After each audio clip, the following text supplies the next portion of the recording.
Group 1 and 6 were tasked to look at case 5-1. In case 5-1, the task was that the judicial officer took the file home to write a judgment and returned it in the state involvement. Under the able leadership of the Honorable Justice Ssenyange Isaac Keith, and our tasks were to identify the irregularities of the record, to determine whether we can write a good judgment from such a record, and to give the reasons why, and 3, to determine whether there will be a remedy. On the first point of irregularities of the record, we formed straight from the cover. The cover page did not detail the case number, that was the CRB, nor the offense. And 2, there was no ladder for the subsequent adjourned dates on top of the file to show consequences, which dates the adjournments were made. 3, there was no allocation indicated for which judicial officer is handling the file from the cover.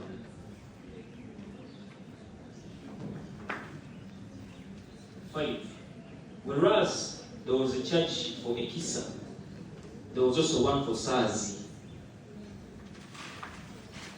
When we looked at page 1,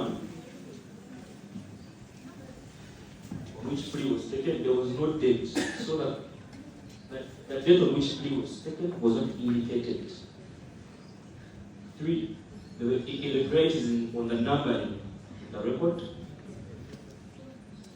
The charge sheet was signed but not dated by the trial magistrate. Because the record of proceedings was obliterated, we observed there was fire caught part of the record. There was poor numbering on the pages of the record. We found some double numberings.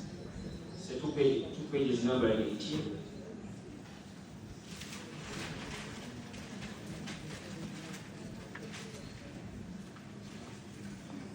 The record of proceedings was not typed nor certified. Generally, there was record poor keeping. There were crossings. We suppose that since the magistrate had taken the record home, the child could have made the crossings in the car. The magistrate himself.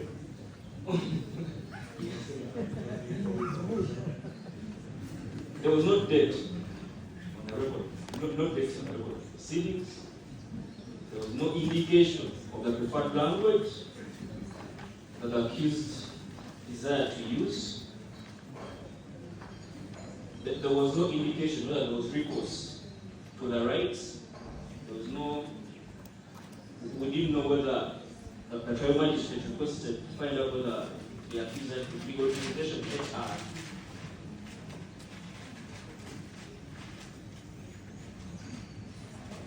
There is no record of the response of the accused after indication of the right to apply for bail. The accused was remanded without giving a reason why, or remanded for where, or for remanded, so the matter comes up to what stage. Much as the session was present in the court, there is no indication that he or she spoke. In other words, no record says that the senator said anything.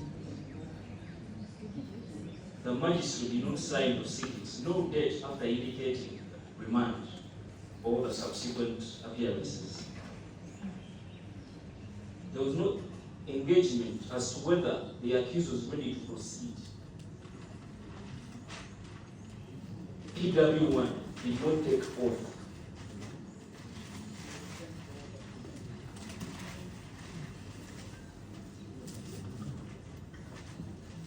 There was no ruling to the accused's objection on tailoring exits, yet it was admitted as PX 1 and 5 respectively. We found this on pages 4 to 6. The admitted exhibits were not signed, were neither signed nor dated. We found that there was cross-examination, but no indication of who cross-examined.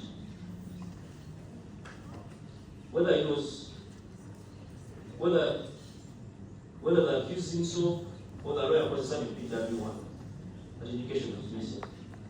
There is no record of PW2 of the evidence, if any, of PW2, but we have PW3 and 4. Besides, PW3 and 4 never took order. That's what we found on the first task, the inheritance, the second task. Whether we can write a good judgment for such a the reason why. Our catchword was good judgment. The answer was no. The reasons, the record is inconsistent, irregular, incomplete, improper. In other words, we could not pick the issues, we could not assess the evidence properly. And 3, what would be the remedy? The remedy was to grant bail to the accused, or under the judge, for guidance through the chief magistrate. Under section 2 or section 220 of the Magistrates Court Act.